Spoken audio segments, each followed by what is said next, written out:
I mean, all this beauty for one person. It's too early for this flattering word. Anyway, if you don't mind, can we exchange contacts?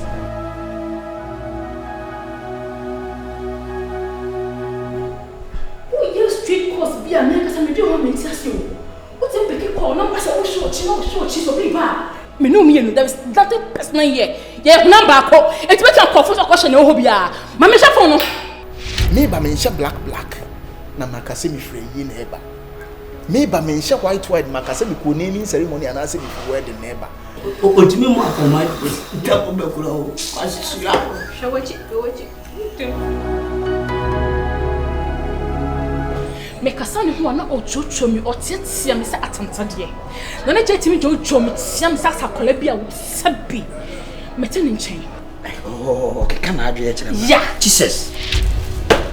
Na neje. Then I will come. The day I want to just know, don't you want to answer? I'm worried to some warrior crumbled and said, baby, a woman. Now, come in, your minister or ban a quawa repa. What bear man, Yamia, what do more waiting your quawa repa? Nasa what could do our Yanasia. No banner, what do Kobo could do one. Wouldn't a name a year from. Hey, you many so. Young more pine.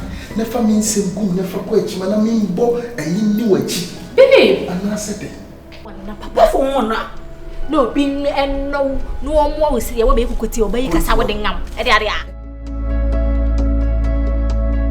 instead of you to get something better to tell me, you are telling me to get out of your shop. Yes, go home. And now when you're a Rasta man, I mean nothing to you, right?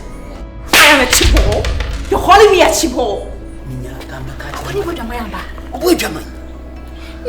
I'm going to munchire mu, tin water tin of wood, madam.